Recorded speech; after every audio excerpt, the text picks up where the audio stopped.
pembelajaran bagi penyidik khususnya di Polresta Sleman itu harus menjadi satu kesatuan, karena dia harus bisa melihat ini kan rangkaian dari awal penjamretan Ibu Arista, tasnya dijamret.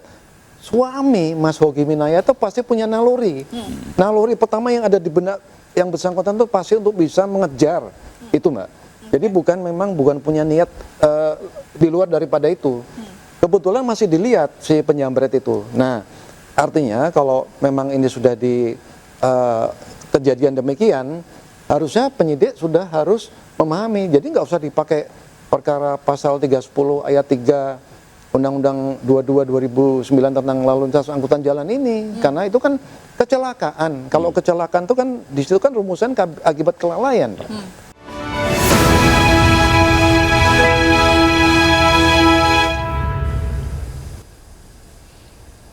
Ya, Anda kembali di Prime Show. Pemirsa, tadi seperti yang ditanyakan sebelumnya begitu ya ke Pak Arief mengenai tadi kalau kita lihat dari hasil dari RDP, Pak Kapolres minta maaf dan dia menyatakan juga sempat ragu dalam menentukan kasus ini. Bagaimana sebenarnya penegakan hukum, proses penegakan hukum yang terjadi di kasus Hogi ini dan evaluasinya apa saja dari Kompolnas? Ya, terima kasih Mbak Sila atas pertanyaannya.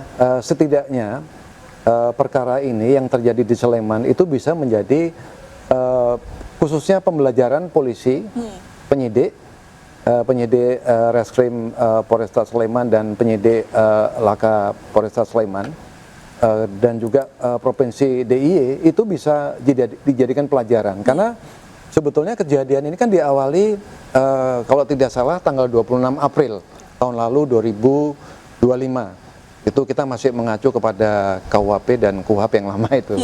Nah, itu diawali dari suatu rangkaian peristiwa, yaitu penjamretan. Ibu Arista tadi kami lihat ada, dia punya tas dijamret. Nah, dia sempat komunikasi dengan suaminya Mas Hogi Minaya kan. Otomatis sebagai suami, dia pasti akan, kalau bahasa Jawanya katanya kemeropok. Kok istri saya digituin? Ya. Semangatnya adalah bagaimana untuk bisa membela istri. Minimal akan mengejar, karena kebetulan tidak terlalu jauh. Beliau istri menggunakan sepeda motor, Mas Hoginya pakai mobil ya, mobil expander kalau nggak salah, dan masih dalam jangkauan pengejaran. Jadi niat utama adalah untuk bisa mengejar si penjamret ini. 2 orang kalau nggak salah pakai motor Honda Beat. Nah, sebetulnya pada saat dikejar itu si yang naik motor tuh masih punya kesempatan untuk bisa berhenti atau ya udahlah. Tapi mungkin dia berpikir masih bisa melarikan diri. Nah, karena dia tergesa-gesa, akhirnya jatuh. Ya kan, jatuh, terbentur tembok dan sama-sama kita ketahui dua-duanya meninggal dunia. Ini masih dalam satu rangkaian peristiwa dari penjamretan, dikejar, yang bersangkutan jatuh. Yaitu kalau kita pakai KUHP yang lama bisa 48, pasal 48 atau 49, yaitu pembelaan diri sendiri atau orang lain. Orang lain itu adalah istrinya, Bu Arista tadi. Nah, si Mas Hogi ini semangatnya itu. Dia nggak punya niat mau mencelakai si penjamret ini. Yang penting tasnya kembali. Itu gitu, Mbak. Jadi menurut Anda, meskipun ini kan kasusnya dia karena undang-undang lalu lintas begitu ya, tetap berarti ada yang salah dengan proses penegakan hukum yang terjadi dalam kasus Hogi ini? Sebetulnya begini, jadi tadi kami sampaikan, ini kami dapat informasi dari Polresta Sleman, kejadian 26 April di jalan Jogja Solo atau Solo Jogja. Nah, dengan adanya kejadian tersebut, karena laporan masyarakat dan saksi ada motor jatuh menabrak tembok, meninggal. Pada saat itu mereka masih menafsirkan bahwa itu peristiwa kecelakaan lalu lintas, ya kan? Sehingga akhirnya petugas lalu lintas datang olah TKP segala macam, tetapi ternyata ada informasi lain dari Ibu Arista bahwa itu tasnya dijamret. Jadi artinya, nah akhirnya diambil alih oleh Satreskrim sendiri, kemudian melaksanakan tindakan-tindakan awal, dan akhirnya tanggal 20 Mei dia hentikan. Karena apa? Karena dihentikan demi hukum, karena tersangka meninggal dunia, yaitu peristiwa penjamretan itu sendiri. Jadi kita tidak bisa menyalahkan anggota Polri karena mereka laporan dari masyarakat. Ini loh ada motor jatuh membentur tembok, dipikirnya itu memang murni kecelakaan, padahal itu memang sudah dalam rangkaian dikejar sama Hoki Minaya ini. Begitu nggak? Oke. Berarti kalau misalnya dibilang tadi disampaikan juga oleh Komisi 3 bahwa sebenarnya tidak harus panjang kasusnya begitu. Kalau kita lihat tadi juga apa yang dilakukan oleh Hoki ini adalah membela istrinya. Berarti kalau menurut Pak Abdul Fikar sendiri ini termasuk dalam pembelaan, apakah harus dipidana? Apa namanya, pembelaan diri itu dilakukan sebenarnya dalam konsep hukum ya, terjadi ketika peristiwa itu terjadi gitu loh. Jadi bersamaan dengan peristiwa pidana itu terjadi pembelaan gitu.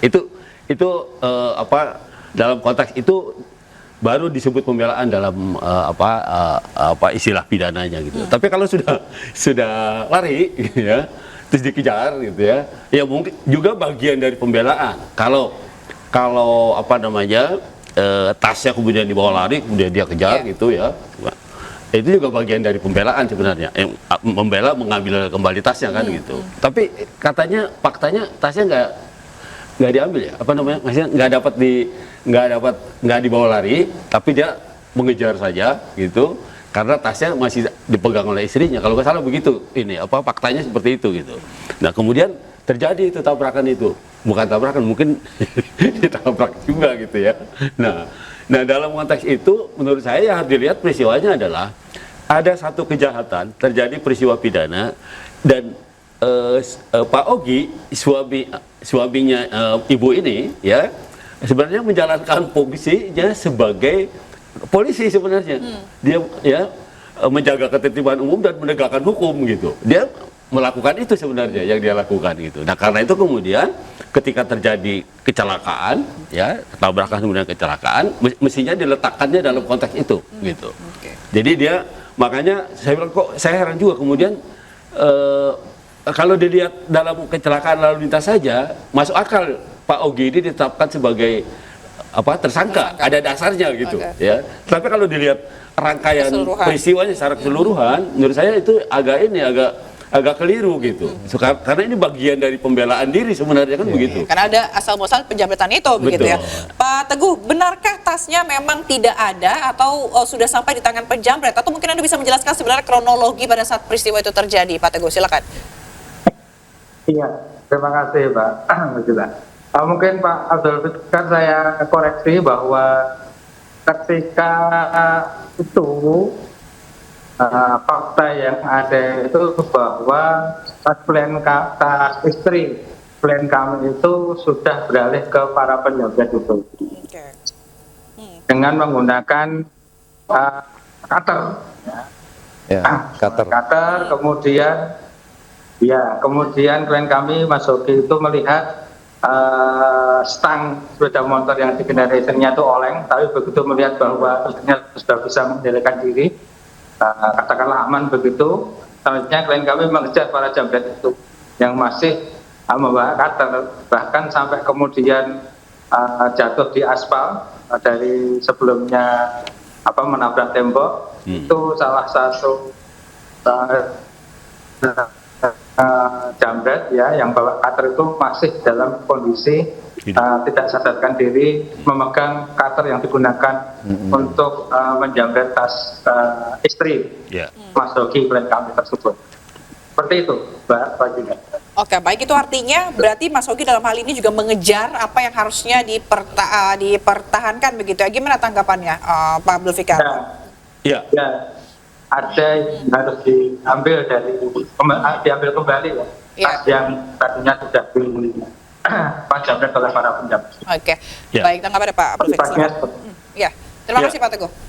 Kalau itu faktanya, maka yang dilakukan Pak Ogi itu bagian dari pembelaan sebenarnya, pembelaan diri gitu ya. Karena itu terjadi pada waktu itu juga gitu. Begitu dirampas, dia kejar gitu. Kemudian sampai menabrakan motornya tersangka itu kan gitu ya. Nah, itu saya kira itu bagian dari pembelaan diri kalau faktanya seperti itu. Dan itu menurut saya meskipun kemudian harus ditetapkan sebagai tersangka gitu ya. Nah, itu fakta itu bisa melepaskan dia dari kesalahan yang Kalau nanti kemudian dirumuskan atau disimpulkan itu ada kesalahan gitu karena kematian 2 orang itu. Berarti artinya itu bisa jadi pembelaan Hogi bahwa sebenarnya Hogi tidak bersalah karena dia hanya mengejar apa yang seharusnya dipertahankan, begitu kan? Betul. Oke, baik, kita ke Pak Arief. Pak Arief, kalau misalnya ini kan banyak kritik dalam bahwa proses hukum, penyidikan proses hukum ini tidak komprehensif. Nah, bagaimana Anda melihatnya? Apakah memang tidak sekomprehensif itu? Jadi tadi yang saya sampaikan, jadi sebetulnya pembelajaran bagi penyidik khususnya di Polresta Sleman itu harus menjadi satu kesatuan karena dia harus bisa melihat ini kan rangkaian dari awal penjamretan Ibu Arista, tasnya dijamret. Suami Mas Hogi Minaya itu pasti punya naluri. Naluri pertama yang ada di benak yang bersangkutan itu pasti untuk bisa mengejar itu, Mbak. Jadi bukan punya niat di luar daripada itu.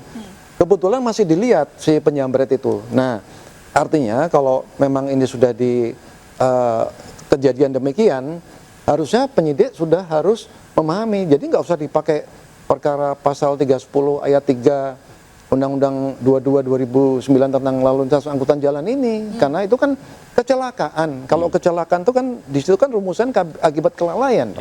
Tapi ini kan karena yang bersangkutan almarhum maksudnya, almarhum 2 orang yang penjamret itu memang dia akibat perbuatannya dia tuh mereka hilang nyawa. Memang itu kami turut prihatin. Jadi artinya kalau bisa terintegrasi antara penyidik Satreskrim dengan penyidik lalu lintas. Tadi kan kami katakan dari laporan dari Polresta Sleman ditangani Satreskrim itu 20 Mei sudah dihentikan karena tersangka penjamretan atau curas itu sudah meninggal. Jadi demi hukum. Mestinya tidak usah lagi dilanjutkan menjadi laporan polisi lalu lintas, kan tanggal 16 Juli kan dibuat LP Laka Lantas, ya kan harusnya nggak usah. Itu Mbak Sila. Oke. Lalu kalau misalnya kita melihat ini peristiwa ini bukan pertama kali terjadi begitu ya Pak ya. Mungkin ini dinilai sebagai bentuk keadilan. Nah, kita akan melihat bagaimana Pak Abdul Fikar menilai bahwa apakah ini semacam bentuk keadilan atau ketidakadilan dalam kasus Hogi ini. Tapi jangan dijawab dulu Pak, karena kita akan membahasnya sejenak berikut. Tetaplah bersama kami.